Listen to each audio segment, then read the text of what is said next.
Shalom bagi kita semua. Tuhan Yesus memberkati kepada seluruh remaja HKBP Binjai. Kita akan memulai ibadah PHD kita pada hari ini. Untuk itu, kita siapkan hati kita dan pikiran kita untuk memulainya dengan doa dalam hati kita masing-masing. Doa dimulai.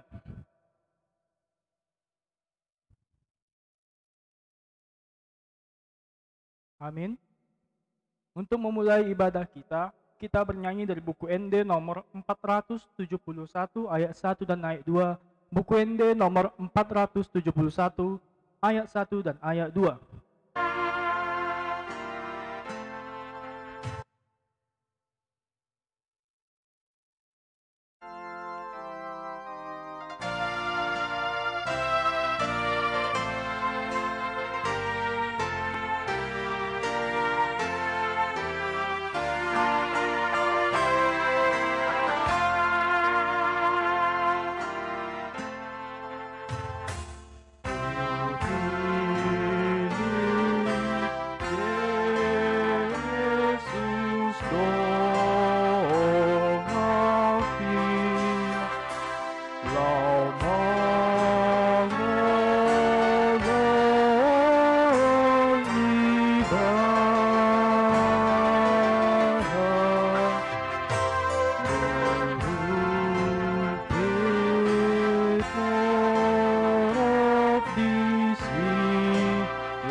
Kita berdoa. Kembali kami mengucap syukur kepadamu Tuhan atas karunia-Mu yang indah dan begitu besar pada kami sampai pada saat ini Tuhan kami bisa berkumpul bersama dengan saudara-saudari kami PHD Remaja HKBP Binjai. Untuk itu Tuhan siapkan hati dan pikiran kami untuk memulai ibadah ini. Dalam nama Yesus kami berdoa dan mengucap syukur. Amin. Saudara-saudariku yang terkasih, PHD Remaja HKBP Binjai, firman Tuhan yang menjadi renungan khotbah kita pada hari ini tertulis sesuai dengan almanak HKBP Wahyu 9 ayat 4. Wahyu 9 ayat 4, surat Yohanes Wahyu 9 ayat 4. Saya akan membacakannya untuk kita.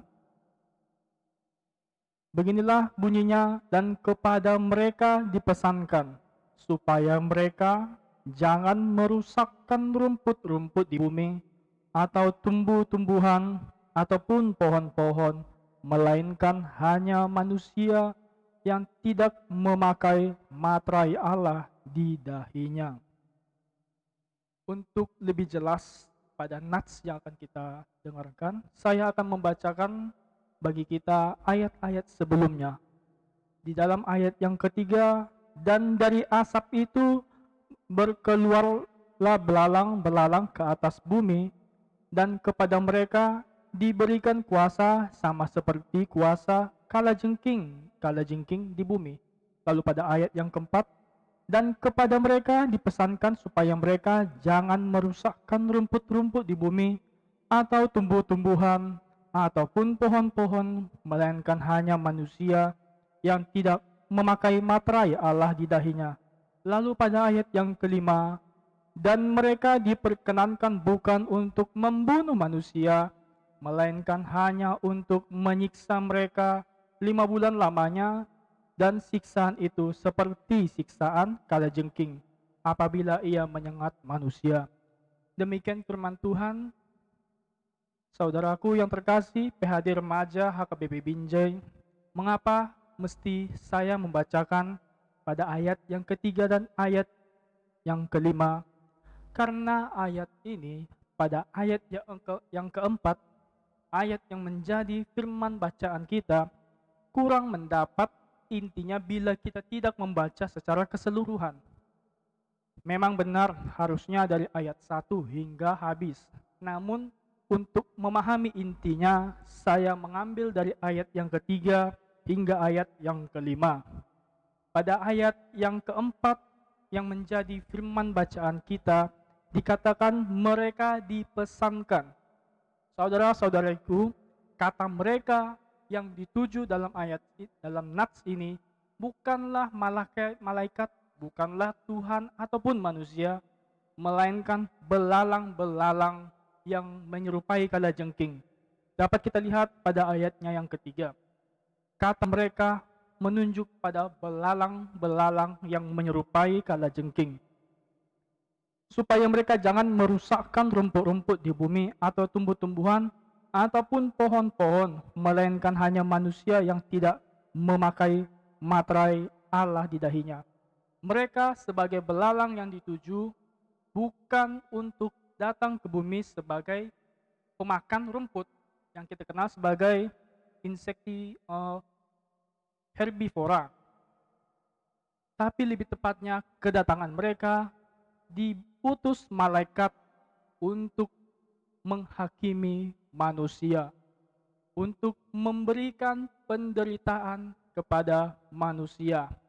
Untuk itu saudara-saudariku, nats ini bagaikan cincin, bagaikan lingkaran, seuntai tali yang berkesinambungan tak ada ujungnya, yang memiliki kaitan dari satu ayat ke ayat yang lain.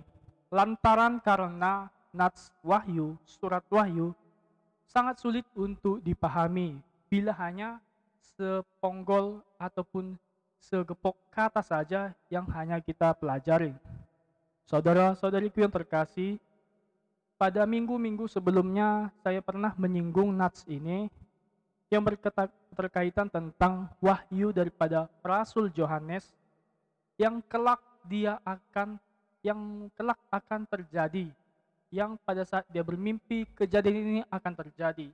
Kejadian ini terjadi lantaran manusia telah menerima ujung akhir hayatnya. Manusia memperoleh kiamat dari Tuhan.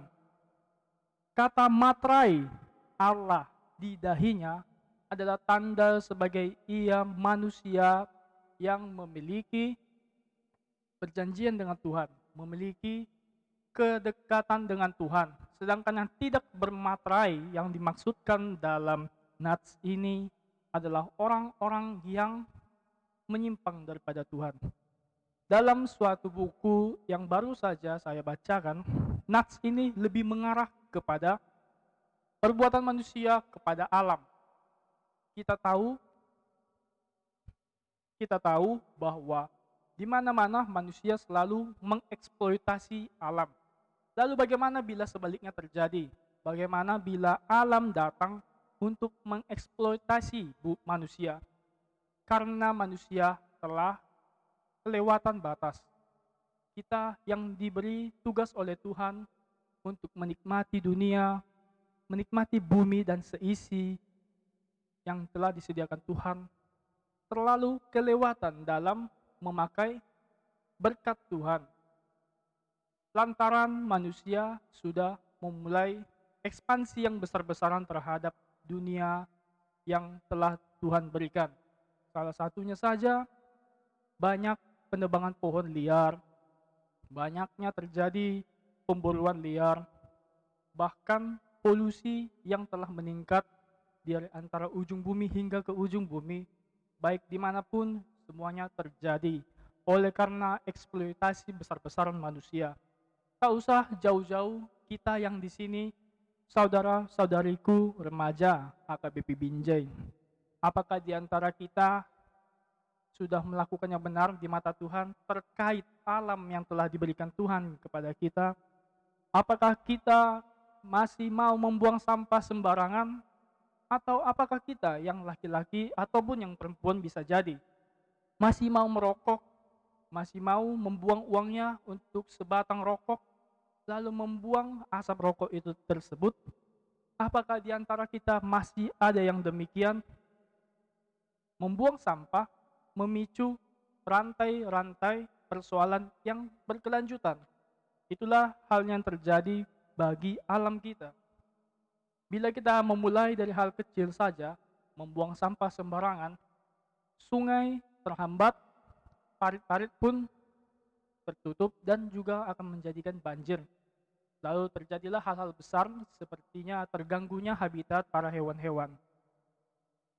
Saudara-saudariku terkasih, kita kembali kepada nats yang telah kita dengarkan.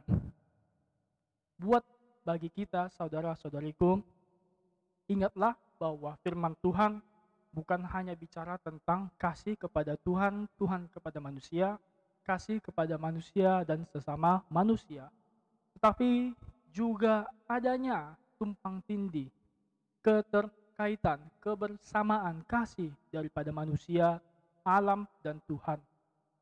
Sehingga kiranya dari alam muncullah kasih kepada Tuhan.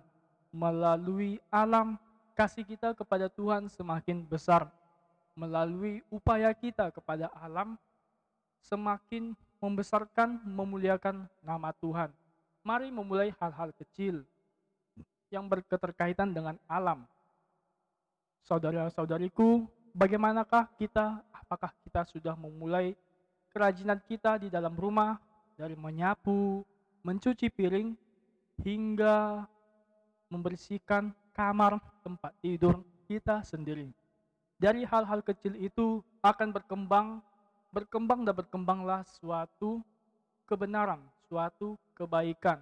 Dari situ juga Tuhan melihat kita bahwa kita bukan hanya menjaga diri kita, tapi menjaga keluarga, menjaga keharmonisan keluarga.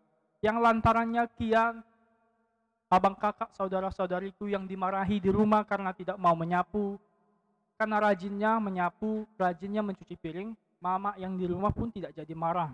Bapak yang di rumah pun tidak jadi mabuk-mabukan. Hal-hal kecil yang kita lakukan patut disyukuri, patut dilakukan. Karena dari hal-hal kecillah kita memperoleh kasih, kita memperoleh karunia Tuhan. Untuk itu Wahyu 9 ayat 4 bukan hanya berbicara tentang kasih kita kepada Tuhan, bukan hanya berbicara tentang kasih kita kepada teman sebangku, teman media sosial, dan teman-teman yang lain, bahkan keluarga yang jauh. Tetapi bagaimana kita mempergunakan alam dengan baik. Seperti yang saya katakan, marilah kita membuang sampah pada tempatnya. Mengambil kotoran sampah yang terkecil sekalipun di lantai rumah. Membuat kita semakin terbiasa bila ada sampah-sampah di rumah. Dan juga mengurangi penggunaan rokok. Saudara-saudariku yang terkasih, memang saya bukan sebagai seorang yang patut untuk mengatakan hal ini. Merokok memang merugikan bagi kita. Bukan hanya tentang sudut daripada kesehatan, tapi dari ekonomi kita pun demikian. Itulah yang ingin disampaikan oleh firman Tuhan bagi kita. Mari kita membersihkan tubuh kita, lalu mari kita membersihkan seluruh yang ada di dalam rumah kita, dan dari rumah saja nanti akan beranjak menjadi ke alam. Demikianlah firman Tuhan untuk kita pada saat ini. Kiranya bukti kasih kita kepada sesama tidak hanya berhenti di rumah, bukti kasih kita kepada alam tidak hanya berhenti di taman maupun di sekitaran gereja, tapi itu kiranya terus berlanjut sehingga rantai kasih di antara kita tak pernah putus. Bagaikan nats wahyu seperti cincin yang kalau diputuskan tak dapat kita pahami firman ini, tak dapat kita pahami nats ini. Bila kita baca secara keseluruhan, secara komprehensif, maka yang terjadi adalah keindahan nats ini. Keindahan sebuah cincin bila diperhatikan secara keseluruhan. Keindahan dari sebuah nats wahyu bila dibaca secara keseluruhan tanpa seponggol ataupun sepotong-potong nats. Demikian firman Tuhan, demikian untuk kita pelajari dalam memahami nats wahyu. Kita berdoa. Terima kasih Tuhan buat berkat-Mu bagi kami hingga pada hari ini Tuhan, kami telah mendengarkan firman-Mu yang telah kami bacakan dan telah kami dengarkan daripada hamba-Mu.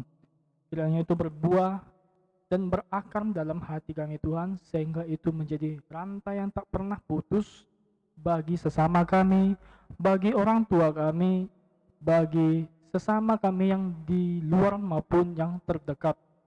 Tuhanlah yang menguatkan kami dalam memahami firman ini. Kami juga berdoa Tuhan untuk keluarga kami, orang tua kami, pekerjaan kami, studi kami di sekolah. Tuhanlah yang membantu merangkul kami dalam menghadapi masa-masa yang sulit ini. Kami tahu Tuhan, di tengah-tengah pandemi yang menyerang kami diajarkan untuk mensyukuri segala sesuatu hal yang terjadi dalam hidup kami. Untuk itu Tuhan, buatlah kami semakin mengenal betapa banyaknya karunia-Mu, sehingga kami dapat melihat secercah karunia, secercah berkat melalui persoalan pandemi yang menimpa kami. Agar kami tetap bersyukur Tuhan, buat alam dunia yang telah Engkau sediakan bagi kami. Tuhanlah yang bekerja melalui Roh Kudus-Nya. Kami juga Tuhan berdoa untuk masa depan kami dimanapun Tuhan kami berada. Engkaulah yang mau mengutus kami, Engkaulah yang memilih kami, sehingga kami semakin kuat Tuhan dalam menempuh tujuan langkah hidup kami. Kami tahu Tuhan, kami adalah manusia berdosa yang tak luput akan kesalahan dan pelanggaran yang kami sengaja. Engkaulah Tuhan mengampuni kami, sehingga kami semakin dan semakin Tuhan bersyukur buat keselamatan yang Engkau berikan pada kami. Kami juga berdoa Tuhan untuk remaja HKBP Binjai dimanapun mereka berada, yang menyempatkan diri untuk mendengarkan firman-Mu dan yang tidak menyempatkannya Tuhan. Engkaulah yang mengetuk hati dan pikiran mereka Tuhan, agar mereka semakin dekat dengan-Mu tanpa harus mendengar, tapi harus membaca Tuhan. Engkaulah Tuhan yang mengalirkan Roh Kudus-Mu, sehingga mereka tetap terjaga akan masa-masa mereka di masa depan. dan memberikan mereka kesehatan dan juga keselamatan yang daripadamu. Di dalam nama Yesus kami berdoa dan mengucap syukur. Amin.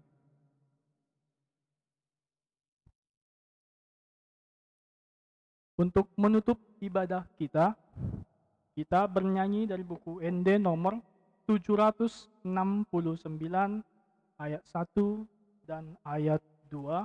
Buku ND nomor 769 ayat 1 dan ayat 2.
Untuk menutup ibadah kita pada hari ini, marilah kita berdoa bersama-sama dalam doa yang diajarkan Yesus kepada muridnya.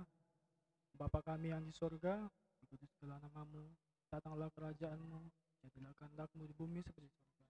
Berikan kami pada hari ini makan kami secukupnya, dan ampunlah kami akan kesalahan kami, seperti kami juga mengampuni orang bersalah pada kami. Dan janganlah membawa kami ke dalam pencobaan, tetapi lepaskanlah kami dari yang jahat, karena Engkau yang punya kerajaan dan kuasa dan kemuliaan sampai selama-lamanya. Amin.